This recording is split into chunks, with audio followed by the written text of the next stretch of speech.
Bienvenue à vous, les élus. Le plus grand menteur d'une pièce se croit toujours le meilleur conteur, jusqu'au jour où la vérité entre sans avoir frappé. Il arrive un moment où l'intrigue prend un tel virage que même le méchant reste perplexe. Ils pensaient tenir tout le monde au creux de leurs mains, tisser des histoires sur toi comme un marionnettiste maîtrisant chaque fil. Mais voilà le plus drôle. Quand on passe son temps à contrôler un récit, c'est le récit qui finit par nous contrôler. Les psychologues expliquent que les menteurs chroniques finissent souvent par croire à leurs propres inventions. On appelle cela le biais de vérité auto-illusoire. Ils se persuadent que le mensonge est la réalité, jusqu'à ce que la réalité elle-même décide de prendre la parole. Et ces derniers temps, la réalité s'est faite bruyante. Le même cercle qui hochait la tête devant leur ragot les regarde désormais de travers en se disant « Attends, tu n'affirmais pas exactement le contraire le mois dernier. » Les murmures qu'ils ont lancés reviennent comme des boomerangs et atterrissent précisément là où ils sont partis.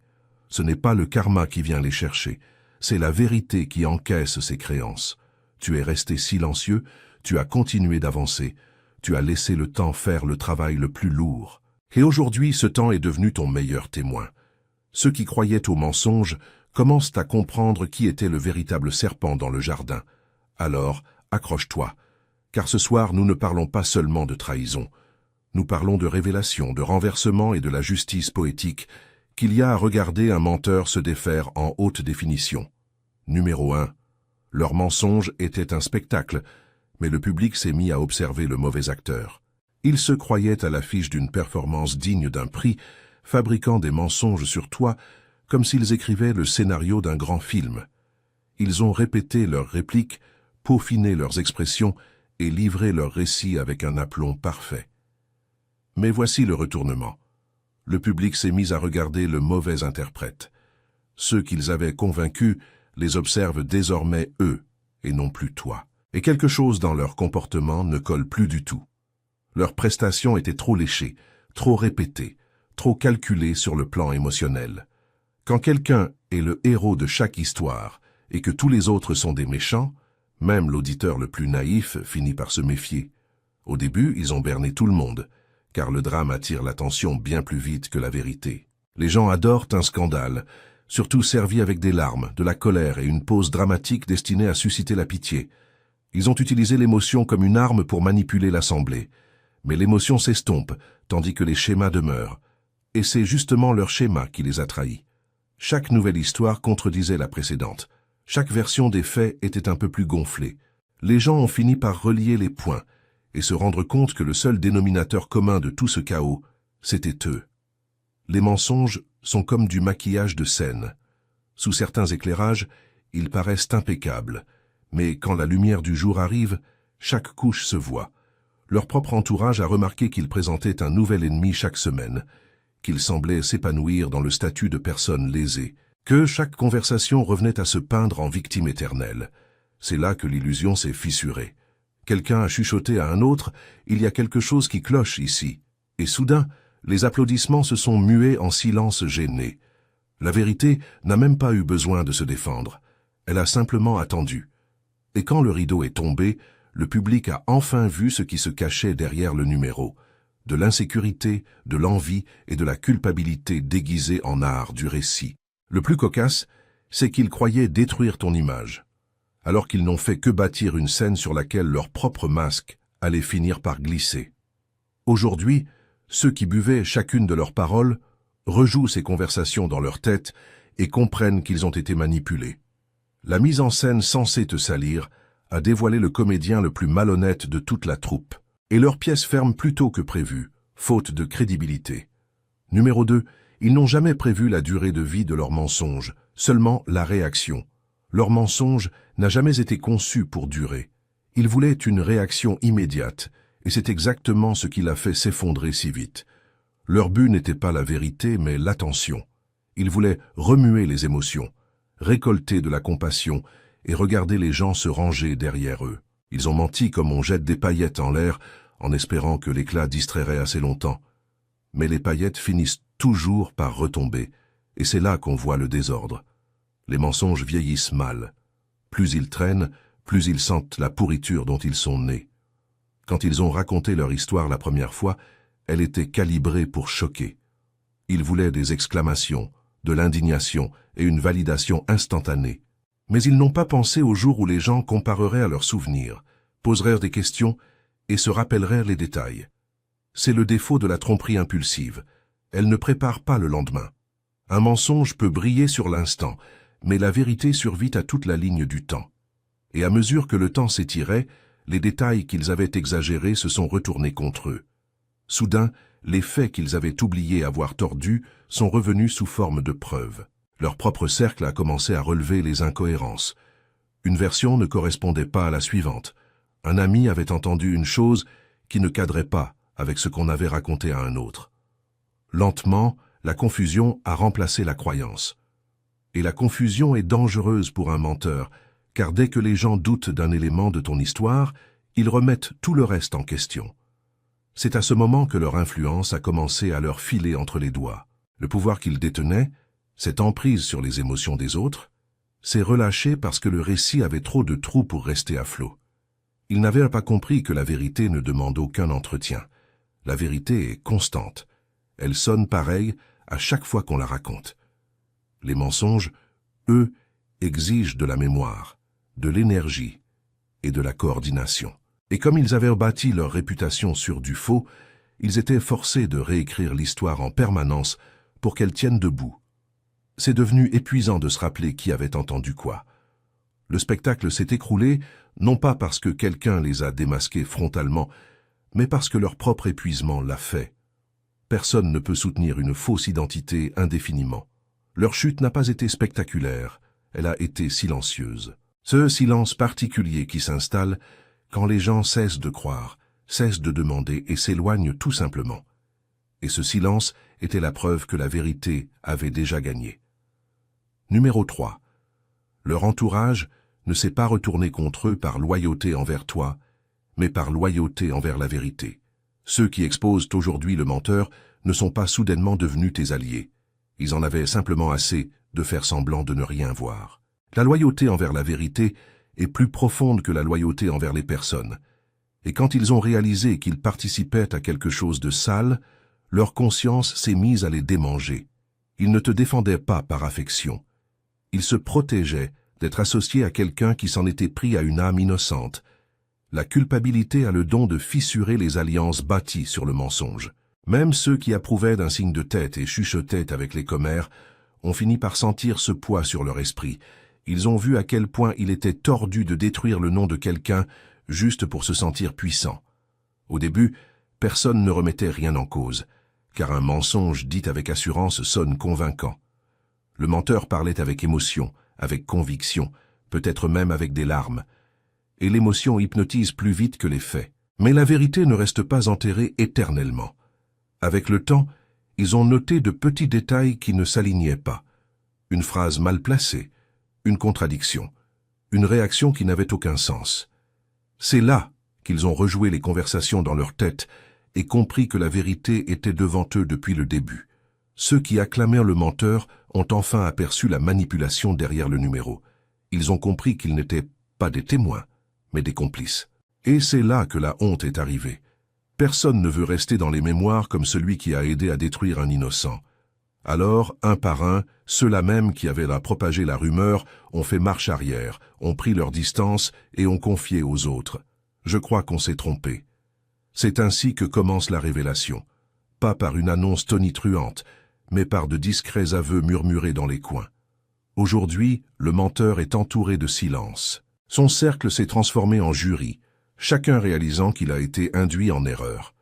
L'énergie qui le protégeait autrefois a basculé, et chaque tentative de réécrire l'histoire tombe à plat. Quand la vérité commence à se manifester, elle traverse l'esprit des gens comme un réveil qu'on ne peut pas repousser.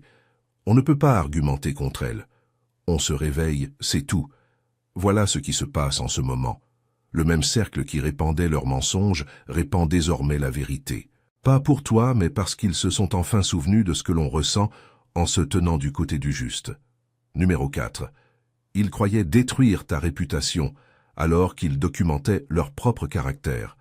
Ils pensaient déchirer ton nom, mais chaque mot prononcé devenait un miroir reflétant qui ils étaient vraiment. Ils croyaient anéantir ton image et n'ont fait que révéler leur nature avec une netteté saisissante. Chaque mensonge semé portait leurs empreintes, le ton de l'amertume, l'odeur de la jalousie et le poids de l'insécurité. Ce qu'ils n'avaient pas saisi, c'est que leur récit ne construisait aucun dossier contre toi. Il archivait les preuves de leur propre décomposition intérieure. Chaque accusation était une confession déguisée en ragot. Ils ont tellement parlé de tes prétendus défauts qu'il est devenu impossible de ne pas voir à quel point ils étaient émotionnellement investis dans ta chute. Avec le temps, leur obsession est devenue plus bruyante que leurs mensonges. Autour d'eux, on ne demandait plus ce que tu avais fait, mais pourquoi cette personne s'y intéressait autant. C'est ainsi que commence l'exposition. Non par la confrontation, mais par l'observation.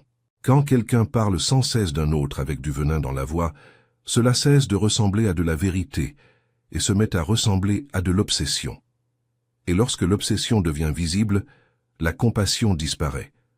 Leur cercle a cessé de les voir comme crédibles pour les voir comme rongés. Ils étaient trop aveugles pour comprendre que la calomnie n'abîme jamais un innocent autant qu'elle tâche celui qui la répand. Ils croyaient qu'on riait de toi, mais le rire s'est finalement tourné vers eux. Ils sont devenus le spectacle, la personne incapable de lâcher prise, qui répète le même nom comme un disque rayé. Et quand quelqu'un répète un nom assez longtemps, les autres finissent par percevoir l'envie derrière cette répétition. Au bout du compte, le mensonge s'est effondré, non parce que tu as riposté, mais parce que leur comportement rendait toute croyance impossible. Les gens ont associé leur nom au drame, pas le tien. Ils sont devenus connus pour leur aigreur, pour ce besoin permanent d'un ennemi, pour ces projections de ce qu'ils n'osaient pas s'avouer. Leur tentative de ruiner ta réputation n'a fait que renforcer ta crédibilité. Car pendant qu'ils parlaient, toi tu évoluais, et rien ne démasque un menteur plus vite que de voir celui qu'ils voulaient détruire continuer de s'élever. Ils voulaient enterrer ton nom, mais ils n'ont gravé que le leur dans la pierre de la honte. Numéro 5. Le mensonge a perdu sa force parce que tu n'as jamais participé au drame. Leur mensonge ne s'est pas éteint parce que quelqu'un les a dénoncés, mais parce que tu as refusé de jouer à leur jeu. Ils avaient monté une scène entière, répété leurs répliques et attendaient que tu entres dans le drame pour transformer tes réactions en preuves. Mais tu n'es jamais venu. C'est précisément ce qui les a détruits. L'absence de ta réponse les a forcés à continuer de jouer sans public. Et rien ne rend un manipulateur plus fou que d'être ignoré. Ton silence est devenu le démenti le plus assourdissant de chacune de leurs paroles. Ce n'était pas de la faiblesse, c'était de la stratégie. Quand quelqu'un ment sur toi, il dépend de ta réaction pour valider son histoire. Il lui faut de l'indignation, des larmes ou de la défense. Mais comme tu es resté calme, tout le monde s'est retrouvé désorienté. Les gens ont commencé à se demander si ce qu'il raconte est vrai. Pourquoi l'accusé semble-t-il aussi serein? Cette seule question a fait tout dérailler. Leur récit a sonné forcé, faute d'énergie émotionnelle pour l'alimenter. Un mensonge sans adversaire finit par se dévorer lui-même. Pendant qu'il brandissait ton nom comme une arme, toi tu vivais ta vie. Tu souriais, tu avançais, tu préservais ta paix. C'est là que les gens ont comparé les énergies, ton calme face à leur chaos. Il est devenu évident qui vivait réellement et qui jouait la comédie. Le contraste parlait de lui-même. Plus tu grandissais, plus ils rapetissaient. Plus ils parlaient, plus ils exposaient leur désespoir. En vérité, tu n'avais rien à prouver. L'innocence ne court pas après l'approbation. Elle tient bon jusqu'à ce que le brouillard se dissipe. Et quand il s'est dissipé, tout le monde a vu clair. L'un s'épanouissait tranquillement, l'autre se défaisait publiquement. Ton silence est devenu un miroir montrant à tous qui était réellement coupable. Ce qu'ils ont pris pour de l'indifférence était en réalité une assurance spirituelle, celle qui n'a pas besoin de crier. Aujourd'hui, leur crédibilité a disparu. Ceux qui croyaient à leurs mots voient à quel point tout cela était puéril et transparent. Car quand quelqu'un hurle sans arrêt « Regardez-le » et que la personne visée ne réagit jamais, les gens finissent par arrêter de te regarder toi pour observer celui qui crie. Voilà comment le mensonge a perdu son pouvoir. Non par la vengeance, mais par la retenue. Numéro 6. Ils ont voulu être les narrateurs de ton histoire, mais l'intrigue s'est retournée contre eux. Ils ont tenté de contrôler le récit de ta vie, parlant avec autorité, comme s'ils avaient un accès direct à ton âme. Ils racontaient ton histoire avec une confiance exagérée, la façonnant pour paraître vertueux et te faire passer pour corrompu. Mais ils ont commis une erreur décisive. Ils ont oublié que la vérité ne prend d'ordre d'aucune main humaine. Ils ont joué les narrateurs dans un livre qui ne leur appartenait pas, et le scénario a fini par se retourner contre eux. Le timing divin démasque toujours les conteurs non autorisés. Au début, leurs mots avaient du poids parce qu'on les croyait objectifs. Ils parlaient comme des initiés, comme quelqu'un qui connaît le vrai toi. Mais avec le temps, le ton est passé du témoignage à l'obsession. Ils ne pouvaient plus cesser de citer ton nom. Leurs prétendues révélations sont devenues des attaques personnelles, et leurs récits ressemblaient moins à un témoignage qu'à une vendetta. C'est là que les auditeurs ont senti la manipulation. Le même monologue qui te peignait en méchant a soudain semblé dérangé. Le conteur est devenu l'objet de l'examen. L'ironie est magnifique. Ils croyaient écrire ta chute, mais leurs propres mots sont devenus l'archive de leur duplicité. Chaque exagération, chaque contradiction, chaque relecture théâtrale est devenue la preuve de leur volonté de contrôler les perceptions. Ils voulaient définir qui tu étais, et ont révélé qui ils étaient. Des gens désespérés de contrôler la façon dont on te voit, parce qu'ils n'avaient aucune prise sur la façon dont on les voyait eux. Quand le timing divin est intervenu, l'énergie s'est inversée. Ce qui devait te discréditer est devenu la scène de leur propre révélation. Les gens ont remarqué le temps qu'ils passaient à parler de toi au lieu de vivre leur vie. Il est devenu clair que leur récit n'avait rien à voir avec la justice ou la vérité. Il s'agissait d'ego et de jalousie. Ils ont écrit des chapitres de mensonges, mais l'univers a corrigé la fin. Aujourd'hui, leurs mots jadis puissants sonnent creux. Ils sont devenus l'histoire qu'ils tentèrent de fuir, le narrateur peu fiable dont plus personne ne croit les motivations. L'intrigue qu'ils voulaient tordre contre toi est devenue leur confession publique. Et la morale est simple. On ne peut pas raconter le destin d'un autre quand on a perdu le contrôle du sien. Numéro 7. Ils étaient accros à ton nom, et c'est exactement ce qui les a trahis. Ils ne pouvaient pas s'empêcher de le prononcer. Ils se glissaient dans chaque conversation, chaque coup de gueule, chaque pique déguisé. Même quand le sujet n'avait rien à voir avec toi, ils trouvaient le moyen de t'y intégrer, parce que leur esprit refusait de te lâcher. C'est ainsi qu'a commencé leur chute. L'obsession même qui nourrissait leurs mensonges est devenue ce qui les a exposés. Tu es devenu leur sujet préféré, leur addiction secrète, leur boussole émotionnelle, et tout leur entourage l'a remarqué avant eux. Au début, leur cercle a pris cela pour de simples ragots, une énième série de plaintes. Mais lorsqu'on cite un nom trop souvent, les gens perçoivent la fixation derrière les mots. L'énergie change. Cela ne ressemble plus à de la haine, cela sent l'obsession. Ils disaient te détester et ne pouvaient pourtant pas cesser de parler de toi. Ils critiquaient chacun de tes gestes, tout en connaissant chacun de tes gestes. Ils suivaient ta vie de plus près que ceux qui te soutiennent. Et ce genre d'obsession ne naît pas de la haine. Elle naît d'une admiration cachée. Leur déclin a débuté quand leurs amis ont posé de discrètes questions. Pourquoi es-tu si concentré sur cette personne? Pourquoi cela t'importe autant? Ces questions ont frappé plus fort que n'importe quelle confrontation, car elles obligeaient le menteur à voir ce qu'il faisait réellement, faire la promotion de celui qu'il voulait effacer. Plus ils tentaient d'assassiner ton caractère, plus ils diffusaient ton nom.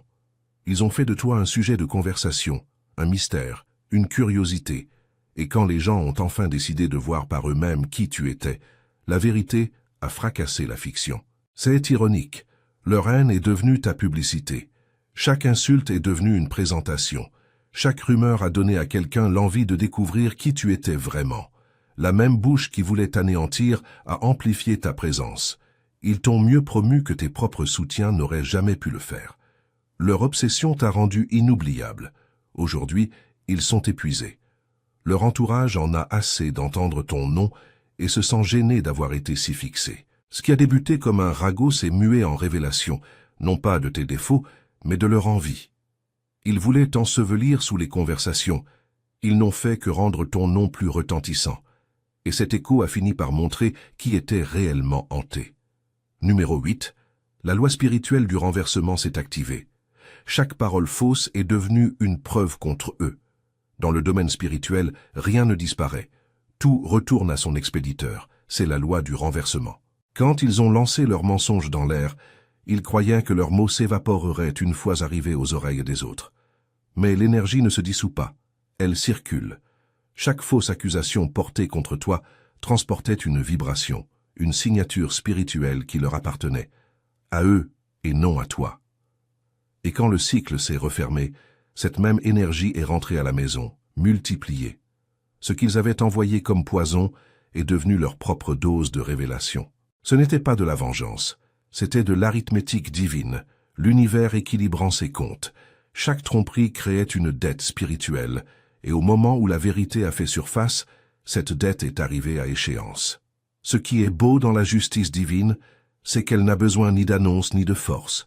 Elle opère en silence, invisiblement et avec une précision redoutable. Ils croyaient pouvoir manipuler le résultat, mais nul n'échappe à la fréquence qu'il émet. Leurs mensonges portèrent le son de la peur et de l'insécurité, et cette vibration a fini par se manifester dans leur réalité, par des pertes, les humiliations ou la trahison de ceux-là même qu'ils avaient utilisés pour répandre leurs inventions. Ils ignoraient que lorsqu'on accuse faussement une personne au cœur pur, l'univers considère cela comme un vol, une tentative de dérober un honneur qui ne t'appartient pas. Et la loi spirituelle applique une politique de remboursement stricte. Ce que tu prends injustement doit être rendu avec intérêt. Voilà pourquoi leur chute paraît si poétique. Chaque mot utilisé pour t'humilier est devenu un miroir qui les a humiliés. Chaque fois qu'ils ont exagéré, tordu ou fabriqué, ils ont planté une graine d'exposition qui a poussé en silence jusqu'à la saison des récoltes. Aujourd'hui, tous ceux qui écoutaient leurs histoires voient la vérité sans que tu aies eu à dire un mot. Leur nom est lié au chaos qu'ils ont eux-mêmes créé. Les gens n'ont même plus besoin de preuves. L'énergie autour d'eux parle d'elle-même. Ils paraissent vidés, sur la défensive, instables, car porter le poids de la tromperie use l'esprit. Tu n'as pas eu à lever le petit doigt. La justice n'a jamais été une affaire de vengeance, mais de vibration. Ils croyaient que leurs mots te détruisaient, alors qu'ils construisaient leur propre chute, un mensonge à la fois. La loi du renversement ne rate jamais sa cible. Elle attend simplement le moment parfait, celui où le silence fait tonner la vérité. Numéro 9, ils ont menti pour se sentir puissants et n'ont fait qu'exposer leur propre impuissance. Ils ont menti parce que cela leur donnait une sensation passagère de contrôle. Au fond, ils se sentaient minuscules face à ton authenticité. Ta paix irritait leur chaos, ta sérénité révélait leurs failles. Pour paraître plus grands, ils ont tenté de te rapetisser. C'est ainsi que fonctionne l'insécurité. Elle ne se construit pas, elle démolit les autres. Ils ne t'ont pas attaqué parce que tu avais tort. Ils t'ont attaqué parce que tu avais raison. Et ils ne pouvaient rivaliser avec ce genre de force tranquille. Le mensonge n'a jamais eu de rapport avec toi. C'était une tentative désespérée de protéger l'illusion qu'ils avaient rebâtie autour d'eux. Ils utilisaient les ragots et la manipulation comme un magicien sa fumée, espérant que la diversion masquerait leur faiblesse. Et pendant un temps, cela a marché. Les gens croyaient à leur numéro parce qu'il était livré avec émotion et autorité. Mais la manipulation émotionnelle ne peut pas s'entretenir éternellement. Les fissures ont fini par apparaître. Leur énergie est passée de persuasive à désespérée, de confiante à anxieuse. C'est là que leur pouvoir a commencé à s'échapper. Les mêmes mots qui les faisaient paraître dominants les font aujourd'hui paraître fragiles. Leur chute était inévitable, car le mensonge exige un entretien constant, et entretenir du faux est épuisant. Chaque fois qu'ils renforçaient leur histoire, il devenait plus évident que le motif n'était pas la vérité, mais la jalousie. Leur besoin de contrôler l'image qu'on avait de toi venait de la peur que, laissée tranquille, ta lumière éclipse la leur. Et c'est exactement ce qui est arrivé. Plus ils parlaient contre toi, plus ta dignité paisible contrastait avec leur besoin frénétique d'être cru. Aujourd'hui, leur propre cercle voit la vérité. Le masque est tombé et le numéro a perdu son public. Ce qui ressemblait à de la manipulation habile paraît désormais triste et enfantin. Personne ne les voit plus comme les puissants. On les voit comme émotionnellement fragiles, menacés et creux. Voilà l'ironie. Le pouvoir qu'ils tentèrent de voler par le mensonge n'a jamais été réel. La vraie puissance n'a pas besoin de déformer les autres pour se sentir stable. Au final, ils n'ont fait que confirmer ce que tu savais déjà. Ceux qui mentent pour détruire autrui ne font que diffuser à quel point Ils se sentent impuissants à l'intérieur. Leur mensonge n'était pas une arme, c'était des aveux. Numéro 10. Leur entourage a compris que chacun de leurs ennemis te ressemblait. Innocent. Après ton départ, leur histoire ne s'est pas arrêtée. Elle a simplement trouvé un nouveau nom auquel s'accrocher. Il leur fallait quelqu'un à blâmer, car le rôle de victime était la seule identité qu'ils savaient tenir. Au début, leur cercle n'a pas vu le schéma. On se disait que cette fois, c'était peut-être différent. Mais au fil des mois, le même drame s'est répété. Mêmes larmes, mêmes accusations, mêmes discours sur la trahison. Seuls les visages des prétendus ennemis changeaient. C'est là que les gens ont relié les points et compris la vérité. Chaque ennemi de cette personne te ressemblait. Calme, bienveillant et innocent. Cette prise de conscience a fait mal. Elle a forcé tout le monde à admettre ce que personne ne voulait reconnaître. Le menteur n'était pas malchanceux. Il était la source du chaos. Chaque histoire sonnait recyclée. Chaque chagrin, chaque rupture, chaque trahison suivait le même scénario. Cela ne ressemblait plus à une coïncidence, mais à de la manipulation. Leur cercle a vu que cette personne se nourrissait du conflit, car sans méchant, elle n'avait plus de raison d'être. Il lui fallait quelqu'un à accuser pour rester au centre. Bientôt, ceux qui la plaignaient ont pris leur distance. Personne ne voulait devenir le prochain ennemi. Ils ont vu à quelle vitesse l'affection pouvait se muer en accusation et ont compris qu'ils marchaient sur des œufs à côté d'une bombe émotionnelle. C'est la malédiction des menteurs invétérés. Ils perdent tout le monde, parce qu'ils ne peuvent s'empêcher de fabriquer de nouvelles cibles. Une fois le cycle devenu visible, la sympathie s'est transformée en dégoût. Leur propre entourage s'est mis à chuchoter que chaque problème de cette personne suivait le même schéma. Quelqu'un tentait de l'aider, lui offrait de la bienveillance ou une correction, et soudain cette personne devenait le prochain méchant du récit. Il est devenu évident que le problème n'a jamais été les ennemis, mais l'incapacité du conteur à assumer ses responsabilités. Ils n'avaient pas de malchance en relation. Ils étaient allergiques à la vérité. Aujourd'hui, la pièce se tait quand ils parlent. Plus personne ne se précipite pour les défendre. Leur crédibilité s'est dissoute et leur isolement en est la preuve. Le cercle qu'ils manipulaient a compris qu'ils n'ont jamais été entourés d'ennemis, seulement de gens qui ont fini par dépasser les mensonges. Le parasite est démasqué, et cette fois, il ne reste plus personne dont se nourrir. Numéro 11, ils ont confondu influence et immunité, jusqu'à ce que la vérité leur retire ce privilège. Ils croyaient que leur charme était un bouclier. Parce qu'on les admirait et leur faisait confiance, ils pensaient pouvoir tout dire, tout faire, sans jamais en subir les conséquences. Pour eux, influence rimait avec protection. Plus leur voix portait, plus ils se croyaient invincibles. Pendant un temps, cela a même fonctionné.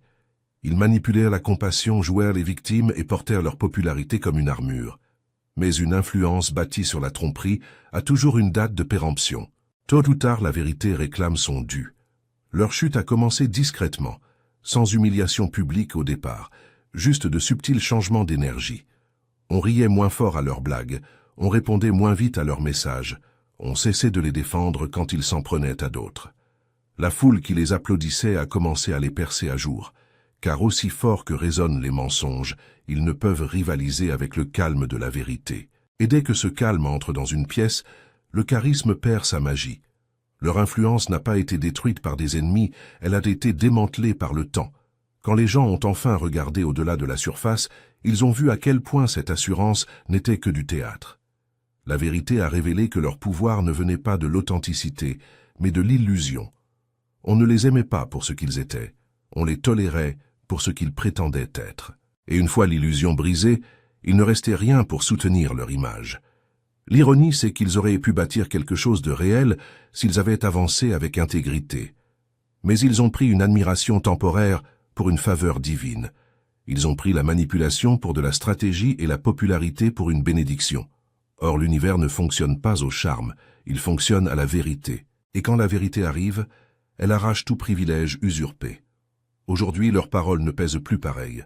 Leurs fidèles d'hier hésitent, se ravisent et se souviennent d'avoir écarté l'innocent. Leur influence était une couronne empruntée, et à l'instant où la vérité a retiré son approbation, cette couronne est tombée en poussière. Ils apprennent que la popularité n'est pas l'immunité, et que le charme n'est pas le caractère. Car lorsque l'intégrité quitte la pièce, L'influence n'est plus que l'écho de ce que quelqu'un a fait semblant d'être. Numéro 12. Leur exposition n'était pas un scandale. C'était un audit spirituel. Leur révélation n'est venue ni des ragots, ni de la vengeance. Elle est venue des mathématiques divines. Quand l'énergie est détournée, elle cherche toujours à se corriger. Ce qu'ils prenaient pour un simple médisance était en réalité une transaction spirituelle. Chaque fausse histoire répandue portait un poids énergétique, et l'univers en tenait un registre parfait. Alors quand tout a commencé à se défaire, ce n'était pas le hasard, c'était un audit. La balance de la vérité se rééquilibrait, simplement. Ils se croyaient à l'abri, pensant leurs mensonges invisibles à l'œil nu. Mais la loi spirituelle ne se soucie pas de la vie privée. Elle se soucie de la pureté. L'énergie derrière chaque mot finit par exiger des comptes. C'est ce qui rend cette chute si surnaturelle. Ce n'est pas le monde qui se retourne contre eux, c'est leur propre vibration qui les rattrape. On ne peut pas envoyer du venin et espérer respirer un air pur pour toujours. À un moment donné, l'énergie qui a pollué les autres revient réclamer son remboursement. Voilà pourquoi ce n'est pas vraiment un scandale, mais un recouvrement. L'univers ne détruit pas les gens, il les reflète. Chaque fausse affirmation est devenue un boomerang. Chaque manipulation est devenue un aveu. Et chaque tentative de t'humilier est devenue une leçon publique à leur sujet. Ceux qui croyaient à leur récit voient désormais le déséquilibre qu'ils ont créé et comment leurs mots portaient la malveillance déguisée en morale. La vérité n'a pas eu à discuter. Elle a attendu que le poids de la tromperie s'effondre sous sa propre gravité. Si cela paraît divin, c'est à cause de la précision avec laquelle tout s'est déroulé. Les mêmes bouches qui mentaient révèlent maintenant la vérité sans même s'en rendre compte. Leur cercle ne les trahit pas, il les corrige. La loi spirituelle se sert de qui est disponible pour rétablir l'ordre. Et quand l'énergie boucle son cycle, la révélation devient un enseignement. Ils appellent cela le karma, mais c'est en réalité de la comptabilité cosmique, l'univers réconciliant chaque mot, chaque intention, chaque vibration. Tu n'as jamais eu à intervenir, car la vérité ne poursuit pas, elle audite. Et quand cet audit s'achève, il n'expose pas seulement les mensonges. Il replace ton nom dans la lumière à laquelle il a toujours appartenu. Numéro 13.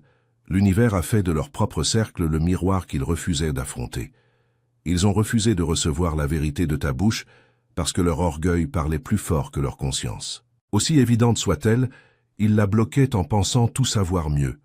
Mais l'univers ne s'arrête pas quand quelqu'un ignore obstinément le réel. Il trouve un autre chemin.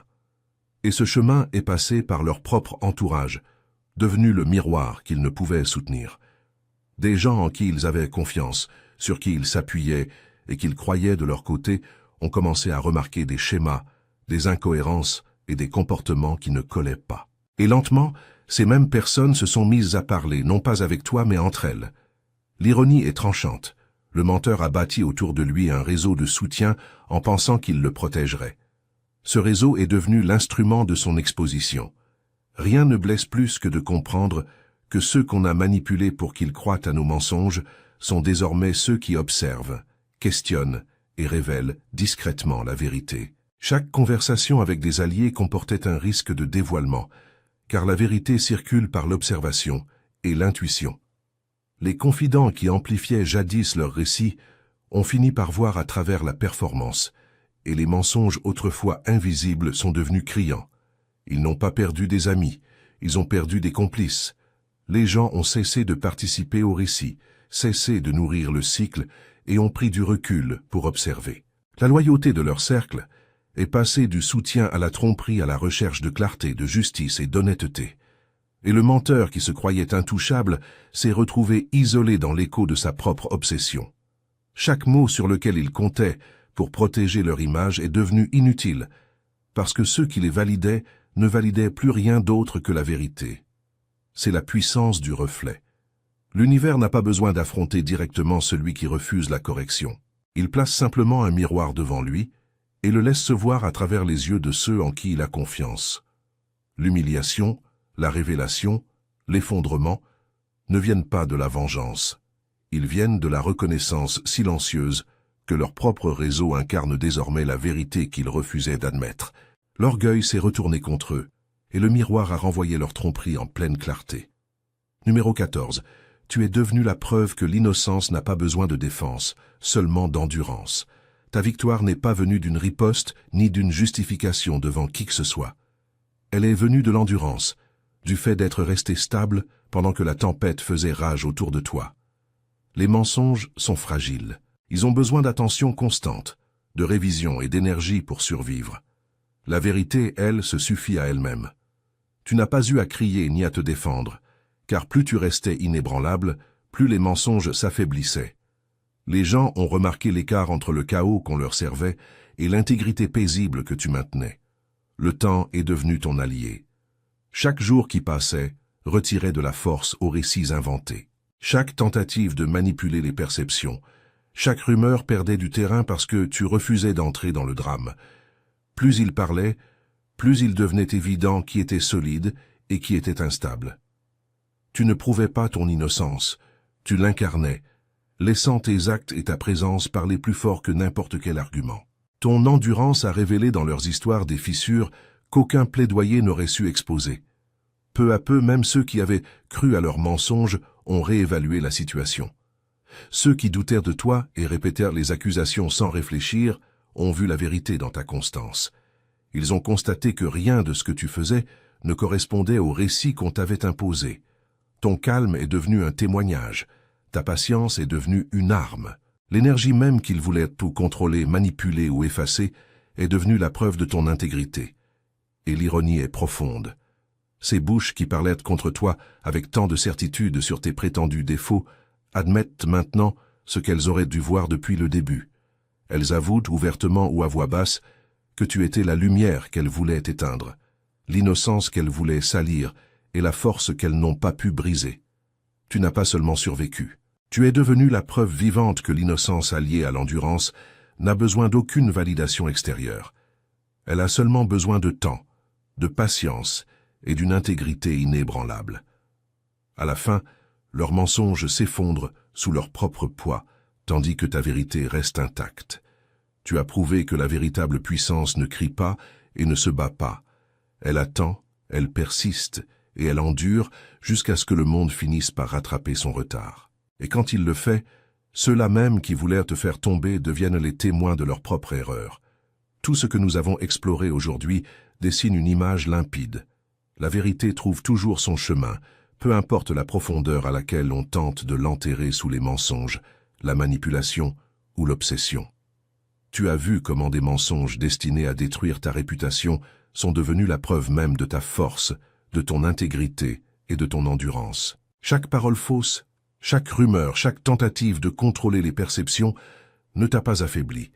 Elle a exposé ceux qui la portaient, de la fixation qu'ils ne pouvaient dissimuler à la loi spirituelle qui a renversé chaque tromperie jusqu'au miroir de leur propre cercle reflétant leur hypocrisie. Chaque geste a été consigné dans le récit de leur propre effondrement. Tu n'as pas eu à discuter, à te défendre ni à répondre sur le même ton. Ta patience, ta résilience et ton calme ont parlé plus fort que n'importe quelle attaque. Le temps a accompli ce que les mots ne pouvaient pas faire. Il a révélé les schémas, l'obsession, le vide caché derrière le charisme et le désespoir derrière chaque mensonge. Leurs tentatives de raconter ta vie se sont spectaculairement retournées contre eux, car l'univers ne laisse jamais la malhonnêteté prospérer sans contrôle. Chaque mensonge, chaque calomnie, chaque manipulation était une graine qui a germé pour devenir leur propre exposition publique. Et au bout du compte, il ne s'agissait ni de vengeance, ni de représailles. Il s'agissait de la vérité s'affirmant, dévoilant ceux qui voulaient déformer le réel, tout en élevant ton intégrité vers la lumière. Cette histoire est plus qu'une simple réhabilitation. C'est la preuve que l'innocence n'a pas besoin de défense, seulement d'endurance. C'est la preuve que ceux qui vivent dans l'obsession, l'envie et la tromperie finissent par se révéler eux-mêmes. Et surtout, c'est la preuve que l'univers rééquilibre les plateaux d'une manière qui dépasse largement l'entendement humain. Ton calme, ta persévérance et ton intégrité ont été les forces silencieuses qui ont brisé le récit qu'on s'acharnait à contrôler. Ils voulaient faire de toi leur victime, mais tu es devenu la preuve, la leçon et la lumière que rien n'arrête. Si ce message résonne en toi, montre ton soutien. Clique sur le bouton d'abonnement pour ne jamais manquer un contenu qui dévoile ces vérités cachées. Laisse un like pour propager cette prise de conscience. Partage cette vidéo avec quiconque a besoin de l'entendre et laisse un commentaire pour raconter tes propres expériences ou réflexions. Plus nous diffusons cette conscience, plus les gens s'éveillent à cette réalité. Les mensonges ne peuvent pas résister à la patience, à l'intégrité et à l'endurance des innocents. Ton histoire compte, et ta vérité éclipsera toujours leur fausseté. Que Dieu te bénisse.